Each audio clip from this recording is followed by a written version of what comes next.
Good afternoon, everybody. Thanks for joining us. This is our mic check. If you can see us, if you can hear us, go ahead and give us a thumbs up so that we'll know that everything is working properly. We will start promptly at 3 o'clock.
Good afternoon, everyone. Hope everyone's having a good day. Got quite a bit to cover today, so I'm going to move right on. Move into our cleanup, as I mention every day, and it's going really good. Still have state people working here in the county, and we're on our county roads doing what we can to get stay ahead of the pickup. Keep bringing your debris out to the road. Hopefully we can wind this thing up by the end of next week if the wet's looking. And I think the state, they should be finished with theirs too, hopefully. But so just bear with us, because there is a lot of, when they're picking up, they've got the roads blocked and all. I've had a few complaints, people complaining about having to wait, but just try to just use patience if you can with them, because it's a necessary thing we've got to do. Right down here. Alex is not going to be here today, but I'm going to fill in for him on the testing site. That's kind of big news for the county. This is our first day of testing for the health department, which will be tomorrow. They will begin at 9 o'clock. They'll go all the way into 4 o'clock. And there's a number here that you've got to call if you to actually get registered or get in line. It's 706-802-5329. That's 706-802-5329. And you won't have to get out of your car or anything. It'll be a drive-through type step-by-step thing, and it'll be the signs be well. There'll be a lot of directions as far as when you turn in, you're going our first entrance, and from there on you'll be picked up there. You'll see where to go with your car and come back around. And as I said, you won't even have to get out of the car. Now this is actually a swab test. This is where they swab your nose. So it's not the actual antibody test. The antibody test, we have a group here in Trenton that's doing it. It's a Lawson Medical. It's over on the over by the courthouse here, the old courthouse. The number there is 706-657-3200. Now, I'm not sure what the charge is on that. There is a charge with the Lawson Medical because it is a private entity, but the health department, there's no charge there. The biggest thing is to actually make that contact and answer the questions that they ask you, but there is no charge for the swab test. So that's two different outlets you have. Also, the people over there in Lafayette, I did talk to them this morning. They called me. They actually are doing the antibody test too. They've been doing that for, I guess, several weeks now. But they actually charge a flat $40 over there. And also they are doing a test too that where you actually go in and register. It's basically the same test, except it takes you 3 to 5 days, I think, to get the results. And insurance, they are taking insurance cards on this, so insurance on the major insurance will help pay for that. Now the quick test, from what I understand, where they prick your finger, that is $40, and you can find out the results of it in about 15 minutes. I think you don't even just pull around and wait, and they can give you results on that. But so both those tests right there, the Lawson Medical and the actual place over at Walmart. You've got that. What's that name? I can't remember what the name of that place is there. Their business name. You've got it on our website, don't you? I think for the ones in Lafayette, over in the Walmart over there. It's on our site. It's on your site. Okay. Yeah. I've talked about it several times, but that was before we got the one here in Trenton, and so either one of them will work for you. I want to mention too that we've got. Our offices, of course, they're open. We've got some changes. If you've been here to buy a tag or been in our office, there's a lot of changes happen. We've got hand cleaner tables set up out there. We are furnishing masks. If you don't have them, we ask you to wear a mask if you come in for the protection of you and our people here working. So I try to do that if you possibly can. We also have the shields up as you see at the grocery store, anywhere pretty much you go now. So just try to work with us on that. We are the only facility here open right now. As far as the government goes, the jail they have not opened back up yet as far as their lobby or their outside, and also the courts facility. We're going to actually play it by ear on that. The judicial people will make that call. We think it's going to be probably on the 14th at our courthouse. That's what it looks like, and hopefully our driver's license people will be here. I'll tell you for sure, but I think they're going to be here starting up next Monday, and I should know something by the end of the day, hopefully, on that, and I'll let you know on that, because a lot of people, they're concerned about that because they do have a birthday, but you do have a forgiveness period, I think, all the way up till I want to say June, possibly, that they'll have a forgiveness period on that. So don't worry so much about that. You still need to do it, but then we have people that with the CDLs. That actually, work for a living, and they may be cross country or whatever, and they worry that they'll get out somewhere and actually they'll have an expiration stamp on their license or whatever. And from what I understand, that's being handled too. But still, though, hopefully next week it'll get back to normal as far as Dade County goes, anyway. Our sports complex, we've got, as I mentioned, as far as the testing down there.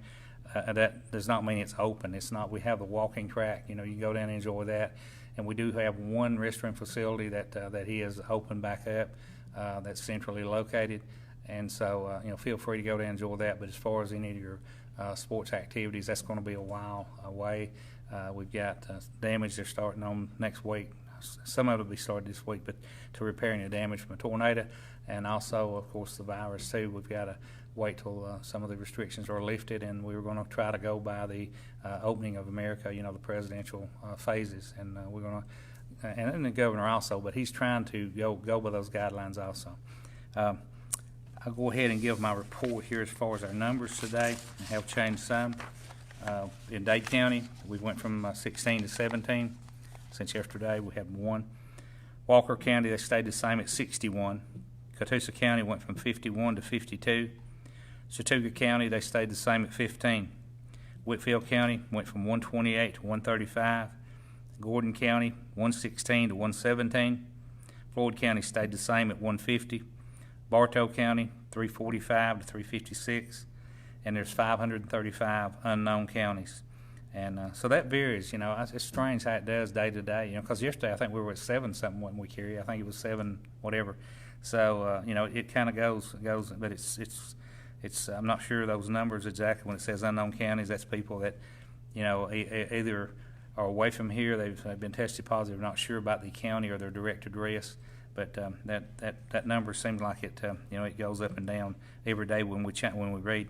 Going into Tennessee, Hamilton County, which is our neighboring county, they went from 180 to 184. They have 94 recovered out of that, 184, and 13 deceased. Marion County, another neighbor of ours, they stayed the same at 29, and they have 24 that's recovered. Grundy County, they stayed the same. They're at 28. They have 23 that recovered. Sewacha County, they're still 5 for 5. They have 5 recovered, and they had 5 reports. Meigs County, they're at 10. They stayed the same, and they have 4 recovered. Bradley County, they went from 56 to 59, and they have 47 people that's recovered. They also have 1 deceased there. Total Tennessee deaths are 226 deaths, and that's compared to Georgia. We have, let's see here, Georgia has, okay, we have 1,306 deaths compared to Tennessee at 226. That's a big difference. Alabama, we moved to them. Jackson County, it's a neighboring county, they went from 50 to 53. DeKalb County, they went from 90 to 106. And there again, as I mention every day, these 2 states here, Georgia and Alabama, they do not give us the recovery numbers. Hopefully, in the near future, they'll start doing that, because it kind of lets you weigh everything out, exactly what's real, what's out there.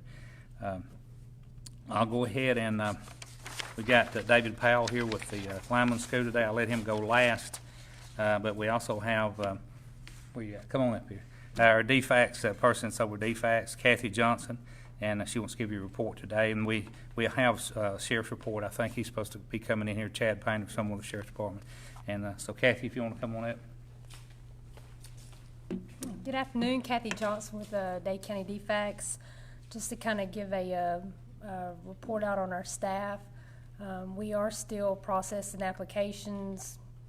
They've been doing a wonderful job ensuring that renewals are completed timely, and we are now underneath our standard of promptness with the state and caught up on renewals, and expedited cases are coming in and new referrals are coming in, and they're doing a phenomenal job making sure that we're getting the services to the families that are in need. We are continuing to keep our offices closed at this time underneath our division director and governor. At this moment, the last we heard was they were looking at reopening the offices 60 days from May 1st, which would put us to the end of June. So we're expecting to open up July the 1st. However, that can change at any time, and if it does change, I will give a report out. Right now, if you have any questions, our phone lines are working.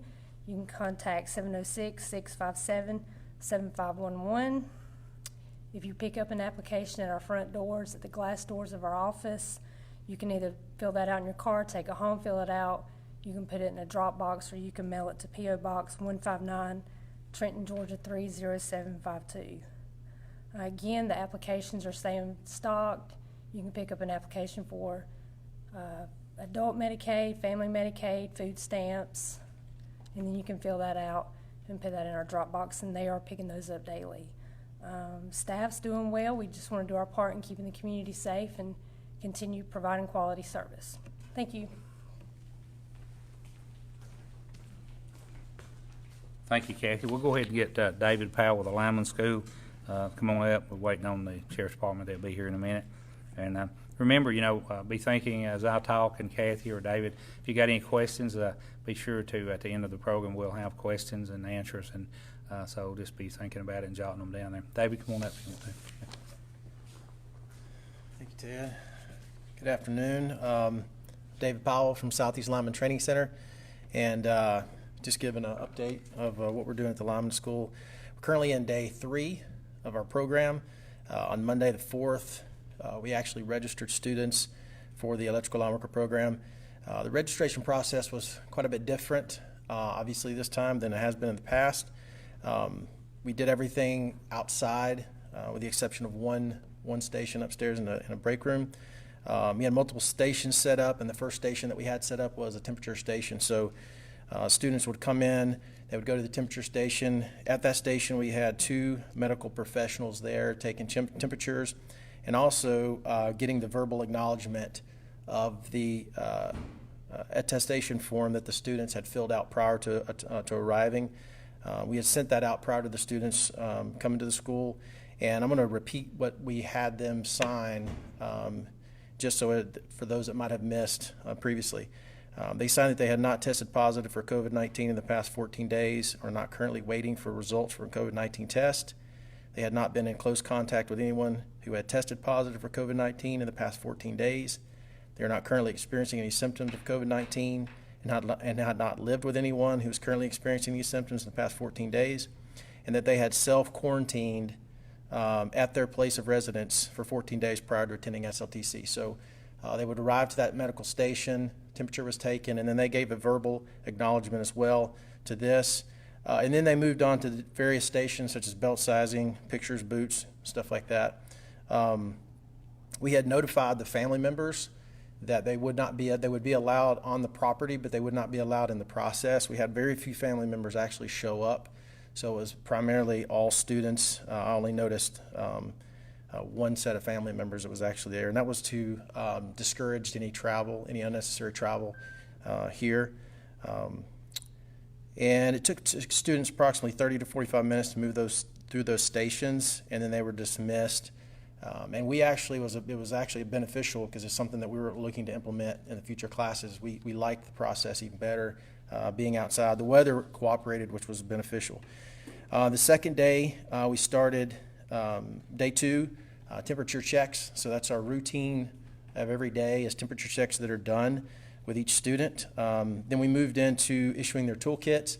All this is done outside. The students have been outside for the past 3 days. And they're lined up in their pole circles. They're over 6 feet apart.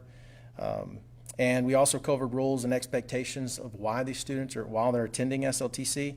And I'm going to cover some of those that they also agreed to follow. They would allow their temperatures to be checked every day by their instructors. They will limit non-essential travel and remain within 50 miles of the campus. There are a few students that actually commute that may be coming from a little bit farther than 50 miles. That would be like in Alabama or Georgia or Tennessee, but primarily the students that most of the students that would be moving into the area. They will not house, host, or visit with travelers, including out-of-state visitors.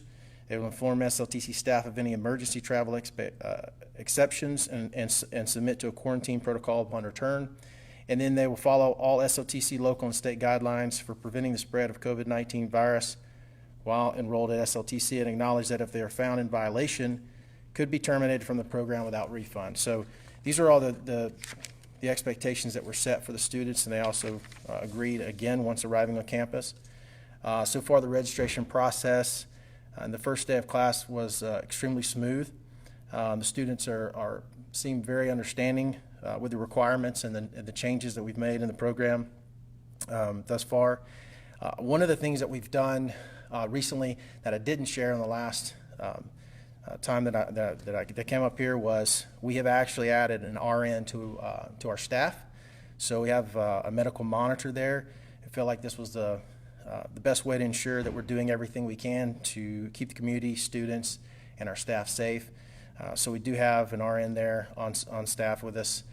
And some of these duties that this individual would be doing is support SLTC staff in making temperatures and taking temperatures for students daily, document all temperature for students or staff who are above 100 degrees, provide action plans for students and staff that may develop symptoms on campus, ensure supplies such as hand sanitizers, masks, wipes are stocked, available at each campus, assist staff and students with cleanliness plan on all campuses, work with staff and students to ensure proper social distancing is maintained, and monitor CDC guidelines and report any changes to SLTC staff. So, we're doing everything we can to make sure that we're keeping the community safe, keeping our staff and our students safe. If you have any questions or concerns, I can be reached at davidpowell@lineworker.com, or you can contact the school at 706-657-3792. Thank you. Got any questions? We do have a few questions for SLTC, if that's okay. Yeah, absolutely. So will the linemen be staying in their residence for 14 days after arriving in Dade County? So they were required to stay 14 days in their residence before arriving. We felt like that was important for them to be quarantined before they actually come. Now the students are, in the community, in different parts of the community. Primarily they're at the campus, but they are in class, so they're traveling to class and to home, to where they're staying. Okay. There's another question that follows up with that. It says, if quarantined at home prior to arrival, how are you dealing with potential exposure during their travel period to campus? I believe some of these students travel a very long distance. Yeah, again, the risk, they understand that if they come into the school, that, if for some reason there's if they obviously are not careful in their travel, they risk their school, they risk 14, they risk the fact that they're going to have to leave the program, they're going to exit the program. They also realize the risk that they're causing for the school and for the students. Some of the students do travel, but again, most of these students are, they're trying to make it here as quickly as possible. I'm not sure if they're even stopping before they get here. But again, we set those restrictions, we set those things ahead of time, so we wanted them to understand the severity of the situation. Good. And the last question we have for you guys is, how are you monitoring students to ensure that they're quarantining and wearing face masks when out and about? So, well, again, quarantining, we have the travel restrictions, so they are in class. They do return back to wherever they're staying. So, they are trying to. We do have those strict guidelines in place. We do have the mask. We issued them mask the very first day of class in their toolkits, and then also a mask that they can wear. We're encouraging that, but again, that's their discretion. It's not a requirement that they have to have it on. We're just trying to encourage them any ways we can. So another reason why we have the RN on staff, and that was because there are additional guidelines that that individual is going to make to encourage the students while they're here. Okay. We also have a question for County Executive Rumley. Do the case numbers include antibody test numbers? The what now? Do the test numbers, the COVID-19 test numbers reported, include antibody test numbers? You can take 11 from that, because there's 11 on there that we know that are antibody numbers. I usually say that every day, not why the day, but and of course we did get Walker County has a tremendous amount of antibody numbers into theirs, but Dade County we have 11. So you can deduct 11 from that total number, and that'll give you the real, the days as far as the reported. That's right. Cases. Dade County has 11 antibody tests, and Walker County has 44. 44, yeah, Walker County. Included in there. Yeah. But there will not, the reason that the health department have not taken that out, they said that they're undermanned, or it would be a great undertaking for them to do that right now. I think they will eventually, because it would give you more true numbers, exactly what you're looking at. So, but we do right now. We stand at 11. So, of the remaining cases in Dade County, do you know if any of those are hospitalized? No. Well, I can't really say. I know that as of Monday there were 2 that were hospitalized, but The others, I don't know. I mean, that's, you know, that's not something, that's HIPAA, you know, and we, you know, that's something we can't, you know, we can't actually, it'd be good to give you the vicinity that they're in and all that stuff, but they will not even, they won't release that, you know. And then the last question is, do you know if any of those are recovered? Say we don't. I wish we. Well, I know there's a few because we know them, and I know you people out there know them. But as far as being officially, you know, informed from an official paper, we don't. But when you see the people and talk to them, you know they're recovered. You know, I mean, so you know, and we try to strictly report to you what we have officially, you know, in real numbers here, you know. But you know, any other questions? Do you know if if Sheriff, have you talked to them at all? He must have gotten tied up. Okay, He said all right. he was coming, but evidently something happened. Yeah. One thing I do want to stress to David, and this is some of the calls that I've had, you know, just since Monday, is, you know, the people really expect the boys, you know, when they're out in the grocery stores to wear those masks. It's scary them. I mean, it's scary to them, you know. And I don't, we've gotten any calls, I'm sure you will, but, you know, that's, you know, I don't even know how many calls. You know, I had 2 before I came in here, people that are concerned. And, you know, and the way they identify them was with their shirts, you know. Because I asked a fellow that a while ago, you know. So, you know, I don't know, you know, because a lot of people are under the impression that they would be, you know, I don't want you to say forced to or whatever, but as part of their instructions to wear those if they're out in, like in a grocery store or in, like Subway. I don't know how many calls I got a while ago from Subway. People that came in, turned around and left, you know. So, you know, you can answer that later on. Maybe, you know, in the next week you might want to come on and give us a report because it's new. They just got here Monday, you know. And they've got to buy food. You know, they got to eat. You know, it's, you know, that's part of it. You know, but that's been the major. Well, that's it. I mean, that's the concern right now is that presence, you know, of the people and you know, them knowing that possibly they are from wherever, you know. So that's just, but that's pretty much the call I had, you know. So, but I wish you maybe every other week or so you might give us a report if you would. You know, just come in and let us know because that's big. This is the biggest populated, other than Cloudland Canyon.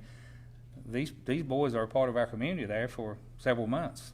They're Dade Countyans, and they're from everywhere, you know. So it is a concerning point to the people, and it makes them feel good if you come in, you know. And I'm glad you do. First 14 days is the most critical because once they get here, That's right. here 14 days. That is right. That is right. Yeah. Okay. I mean, that's one of the things we're working with, is trying to encourage them to do different things, even with